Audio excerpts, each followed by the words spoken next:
Olá a todos, olá a todas, eu me chamo Marcelo Batalha, sou professor de língua portuguesa e é com muita alegria que retomamos, em sua segunda etapa, o conteúdo de coerência textual. Tá?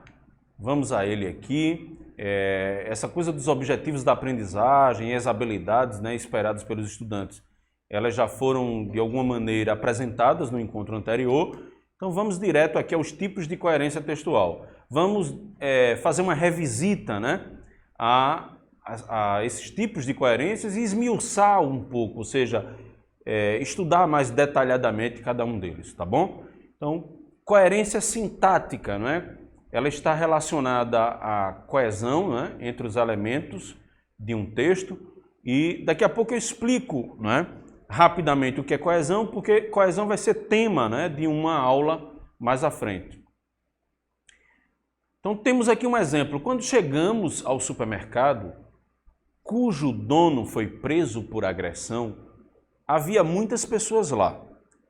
Elas protestavam e impediam a nossa entrada.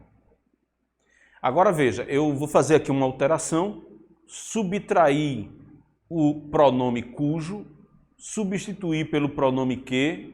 Vamos lá. Quando chegamos ao supermercado, que o dono foi preso por agressão, havia muitas pessoas lá. Elas protestavam e impediam a nossa entrada.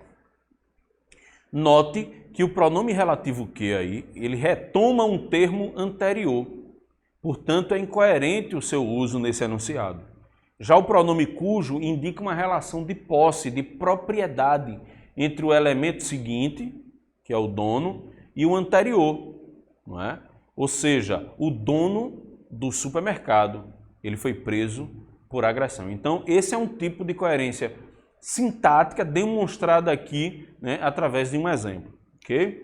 Nós temos aqui agora a coerência semântica, Esse tipo de coerência tem a ver exatamente, ela está relacionada exatamente com o sentido, com o significado dos termos correspondentes. Olha, vamos lá. Esse tipo de coerência tem a ver com as relações de sentido entre termos ou expressões de um texto.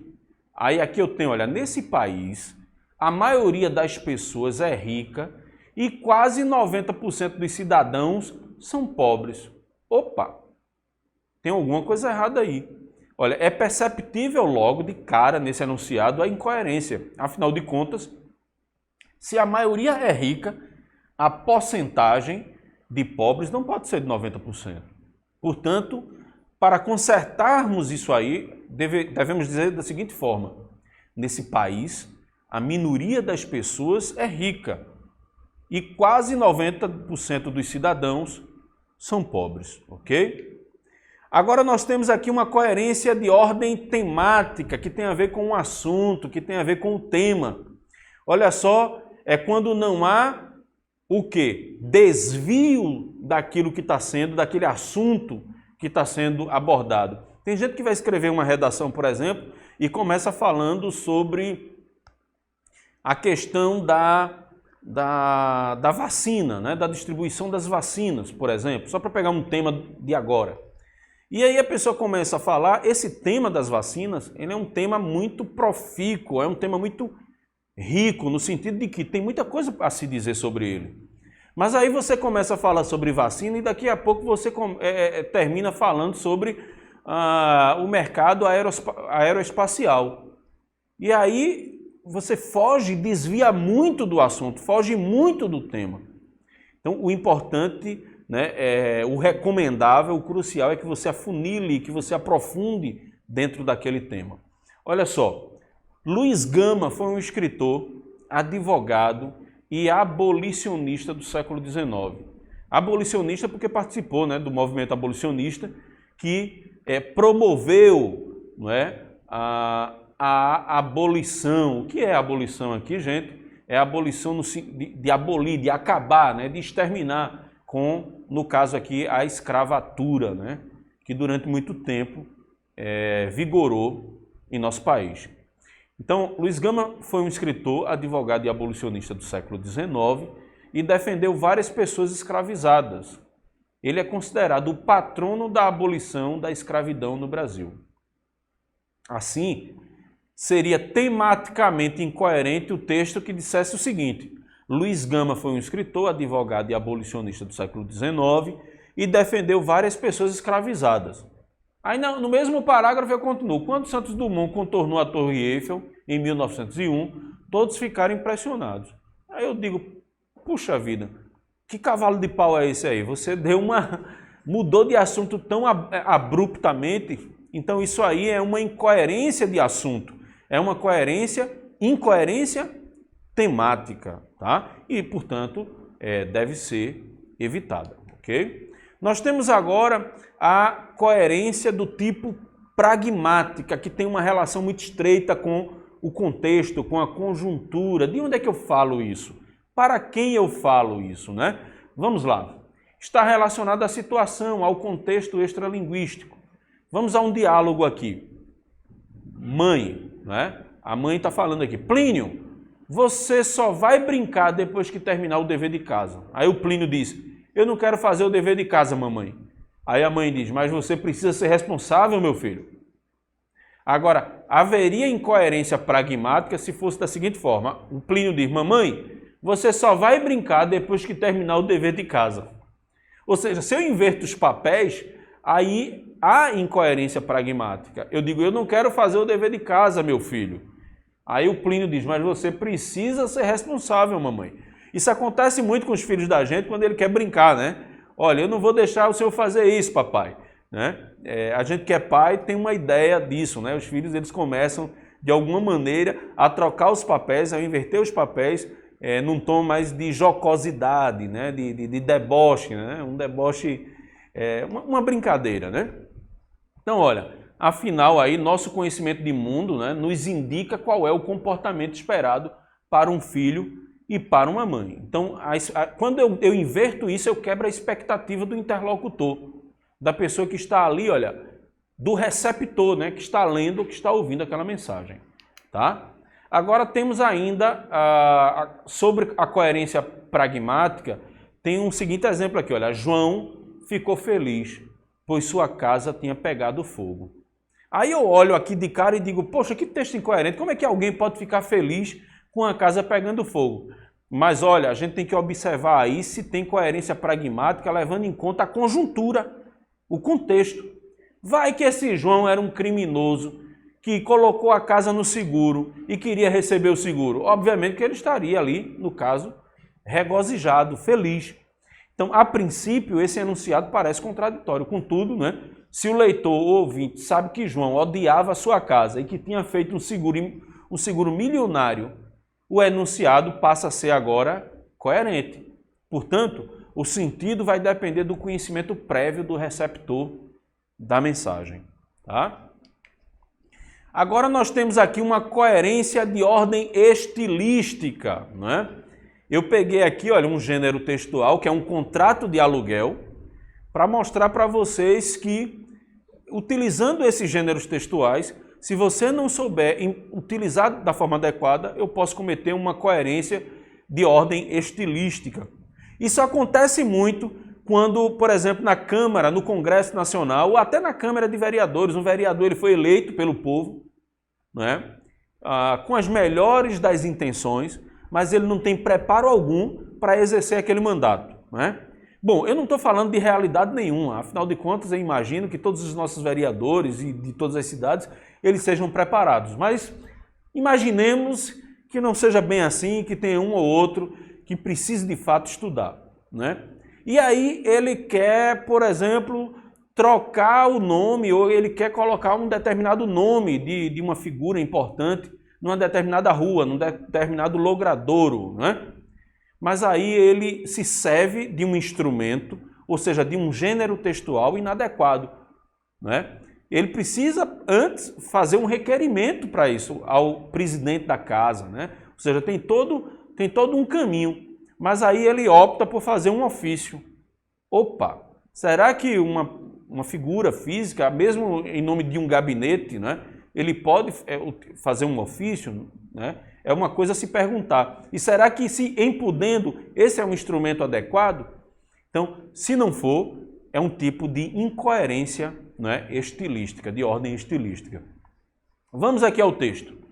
Coerência estilística ocorre quando a variedade linguística utilizada está de acordo com a situação comunicativa. Olha aqui o contrato de aluguel. Maria de Lourdes, CPF tal, RG tal, residente na Rua das Flores, número tal, na cidade de Belo Horizonte, no estado de Minas Gerais.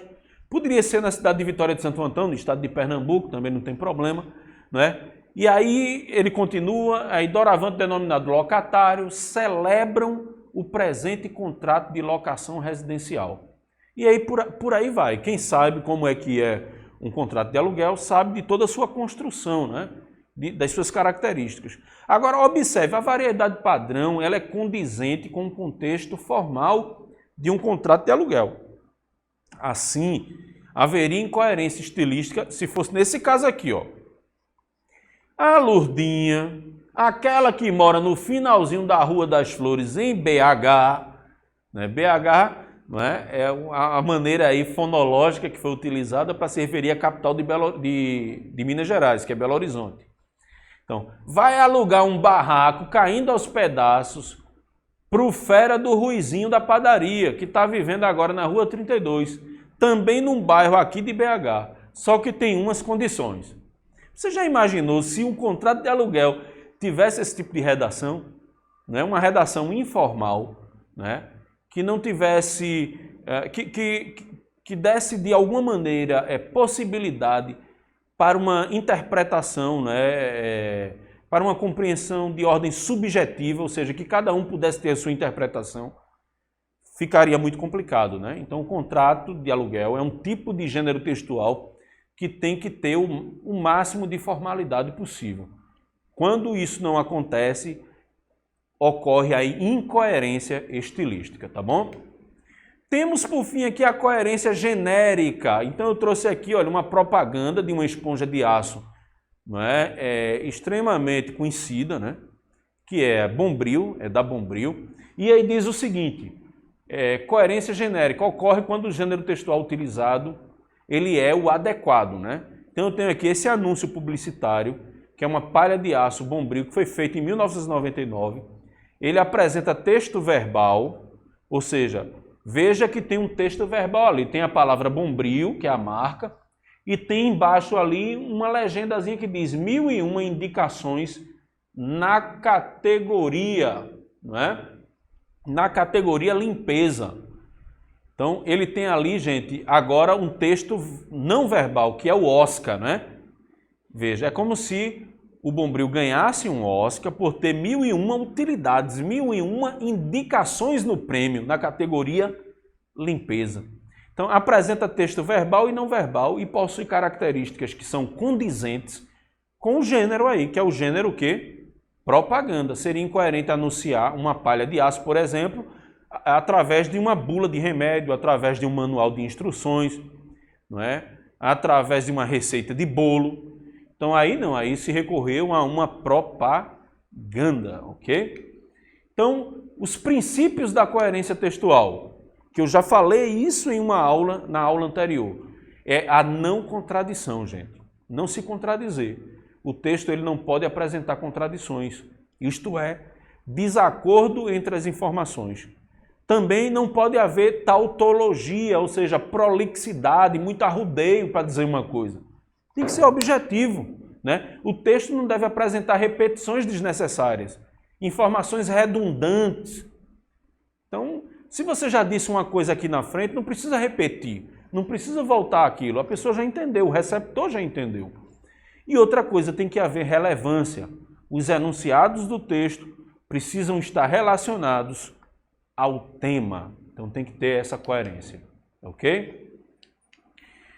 Então, diferenças entre coerência e coesão. Temos aqui o seguinte, a coerência se refere aos sentidos de um texto, não é? Já a coesão, tem aqui, olha, ela está relacionada aos mecanismos gramaticais e lexicais, ou seja, está relacionada à gramática, mas também à palavra, ao léxico que é utilizado, ao vocabulário que é utilizado. E aqui, ó, pela articulação entre os elementos da estrutura linguística de um texto. Dessa forma, tais mecanismos podem auxiliar na construção dos sentidos. A coerência, contudo, depende não só da coesão, limitada à estrutura textual, mas também de componentes extralinguísticos. Assim, o contexto é de suma importância para atingirmos os sentidos de um texto, já que os aspectos socioculturais, bem como o conhecimento de mundo, fazem parte do processo de entendimento desse texto. Ok? Então, 5 dicas aí para vocês escreverem um texto com coerência, né? Então, primeiro, utilize conectivos e conheça bem as conjunções. Aí é um tipo de conhecimento de ordem mais estrutural que você precisa ter, ok? Você precisa conhecer sobre uma classe gramatical chamada conjunções, que, grosso modo, são os conectivos. São termos que ligam uma palavra a outra, uma oração a outra, ok? Também você precisa ficar aí, olha, atento e evitar contradições em sua fala, né? Você manter um sentido, um nexo, uma coerência, né? Não haja aí, né, ou melhor, não fuja, né, do assunto, mas sim das repetições desnecessárias. Faça um texto adequado ao seu gênero e tipo textual e, por fim, revise o seu texto em busca de erros que prejudiquem a coerência, ok? Então, gente, por hoje é o que temos, né? Eu penso que ainda seria preciso mais uma outra aula, de repente um exercício, uma atividade lúdica, né, sobre coerência para a gente trabalhar melhor esse conteúdo. Mas eu penso que o que foi apresentado até aqui, de alguma maneira, vai poder ajudá-los, vai poder ajudá-las a caminhar. A minha recomendação, como de praxe, é que você sempre, em qualquer dúvida, consulte seu professor, converse com a sua professora, né? Dialogue, pesquise muito, consulte muito.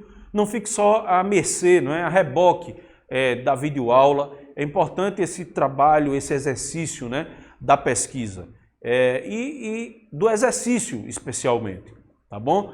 Então, foi um prazer estar aqui com vocês. Até o próximo encontro e se cuidem. Até mais. Um grande abraço.